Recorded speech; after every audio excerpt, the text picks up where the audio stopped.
Alright, so I'm gonna do an anime versus battle, and this is just how I imagine it going.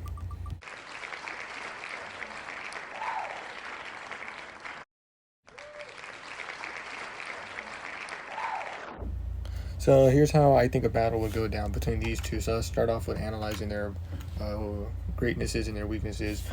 I think Goku would likely win in a fight against All Might. Here's why. Number one, power levels. All Might is incredibly strong, but My Hero Academia standards with superhuman strength, speed, and durability. But Goku, particularly in his Super Saiyan and beyond forms, reach power levels that surpass anything seen in My Hero Academia. Goku's power level in the Dragon Ball series escalates from planet-bursting capabilities in the Saiyan saga to universe-threatening in later arcs. Speed. Goku's speed, especially in his Ultra Instinct form, allows him to react instinctively and dodge attacks without thinking, moving faster than light. All Might, though very fast, operates with a more grounded universe and doesn't display anything near Goku's level. Number 3, endurance and stamina. Goku's a Saiyan, and one of the key traits of Saiyans is their ability to get stronger with every battle, recover from near fatal injuries, and even stronger than before. While All Might has immense stamina, he is also limited by his injuries, and time limit, especially in his later years. Point number 4, technique and experience. Goku has trained with literal gods. He's mastered every technique like the Kamehameha, Spirit Bomb, Instant Transmission, etc., Ultra Instinct, and fought opponents that can literally destroy entire galaxies. All Might's abilities are based mainly on physical strength, with fewer techniques or strategies to fall back on if his power fails. In a head-to-head clash, Goku's definitely winning. He's going to mop the floor with All Might. All Might's incredible strength would impress Goku, but the gap in power, speed, durability, and versatility ultimately gives Goku the edge.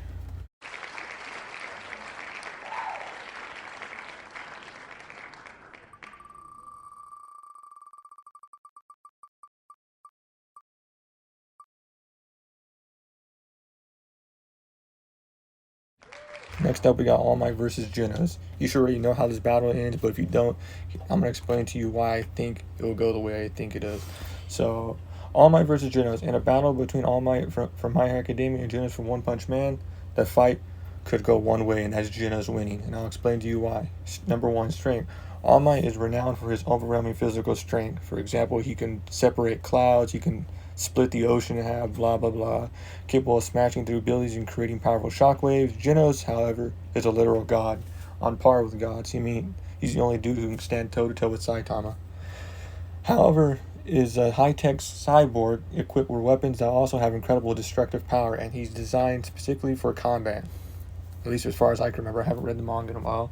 While all my strength might be greater, Genos' cybernetic enhancements keep him competitive. Number 2, speed and agility. Genos has exceptional speed, often is zipping through battlefields, using thrusters to boost his ability and keeping up with faster opponents. All Might is also fast, but his speed might not match Genos' ability to rapidly reposition himself or dodge and strike at close range. Durability and endurance. This is All Might's strongest area. He's been able to withstand massive hits without breaking stride. Genos, while tough, is still mechanical and often gets damaged in fights, relying on upgrades and repairs. If All Might lands enough solid hits, Genos might struggle to keep his system functional. Versatility. Genos has a huge advantage here. With weapons like his incineration cannon, flame blast, and other cybernetic weapons, he can attack at various ranges and adapt his strategies. All Might relies primarily on physical strikes, so he could be outmaneuvered by Genos' range of attacks. Battle smarts. All Might has more experience and strategic mind honed over years as the number 1 hero. Genos, though determined, is still somewhat impulsive and can be rash, which All Might could exploit if given the chance. Overall, Genos' firepower would tear All Might apart. His speed and versatility would give him advantage. It wouldn't even be a fight. But if All Might managed to close the difference, which is not going to happen, and land a direct hit, which isn't going to happen, he could potentially overwhelm Genos. It'd be a close match if any of those things would happen, but it won't. It could be a close match, intense battle with Genos probably winning through sheer adaptability and firepower.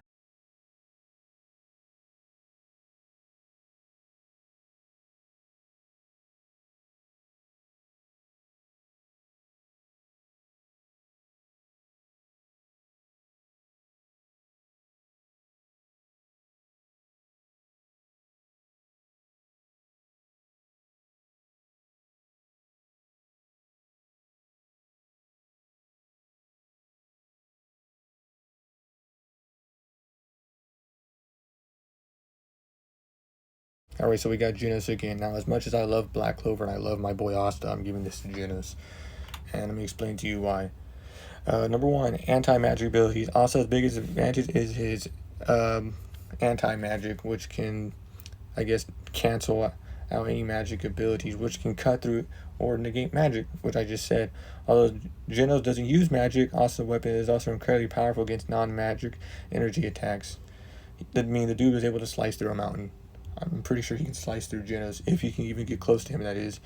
While Genos relies on cybernetic energy attacks such as incineration cannons, which Asta's anti-magic swords would not be able to cut through no matter what. He could block it, but I highly doubt that. Speed and agility. We all know how fast Genos is. The dude's as fast as a lightning bolt. Both Asta and Genos are extremely fast, but Asta's agility and reflexes are heightened with his training and his devil powers. In his Black Asta form, he moves at remarkable speeds and can even fly by riding his sword, kind of like how Goku did with the Flying Nimbus. Genos is also very fast, but Asta's quick reflexes and raw physical conditioning give him a slight edge in close combat. Strength and endurance. Asta has incredible physical strength. The dude is incredible, especially for someone without magic. His rigorous physical training has made him a powerhouse, allowing him to stand toe-to-toe with magically enhanced being. Genos, while strong, often faces issues with durability, as he tends to get severely damaged in battles. We've seen that over and over again against strong opponents. Asta's endurance is also formidable, and his tenacity keeps him going even against overwhelming odds. Number 4, adaptability and experience. Asta's combat experience against a wide variety of opponents, including magic users and physical powerful beings, has given him a solid grounding and strategy. He's also quick to adapt and learn to fight. Genos, though powerful, can be overly aggressive, which has led him in trouble in the past. You got the Demon Dweller and the Demon Destroyer swords. Besides his anti-magic weapons, Asta has escaped to additional swords with unique abilities such as his katana and other weapons. The Demon Dweller's sword can absorb and release energy from others, while the Demon Destroyer sword nullifies a wide range of magic and energy effects, which could neutralize many of Genos' attacks. In my opinion, Asta's anti-magic capabilities, his speed, and resilience give him the edge in this fight. Genos will put up a solid fight, don't get me wrong. His long-range attacks and sheer firepower, but Asta's versatility, his close combat skills, and ability to counter energy-based attacks make him likely the winner. I think this one's the one we've all been waiting for, Saitama versus Goku. The decade-long debate, and I'm going to give you my reason for why I think Goku would win. Now, a fight between Goku from Dragon Ball and Saitama from One Punch Man is one of the most debated hypothetical matches in all of anime. I cannot exaggerate how debated this is. This is like Goku versus Superman Part 2. Here's how I think it would play out. Now, we're going to talk about the strengths and power scaling. Goku's strength has been pushed to godlike levels. We've seen him go toe-to-toe with Beerus, Whis, hell, the Grand Priest. This dude's unstoppable, especially with transformations like Super Saiyan Blue, Ultra Instinct, and beyond. I think we need enough. We can stop at the super forms at this point, in my opinion. His power has reached multiversal levels, where he can clash with gods and potentially destroy entire universes. Saitama's strength, on the other hand, is portrayed as a limitless power in a gag universe where he defeats enemies in one punch.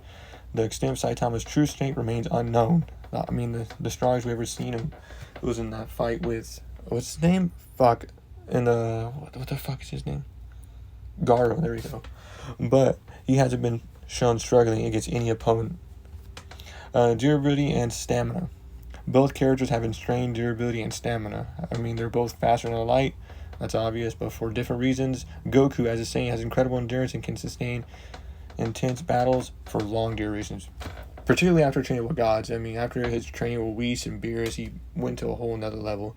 Saitama, however, has the whole 100 push-ups, 100 sit-ups, 100 whatever shit. Saitama has never been seen taking anything seriously.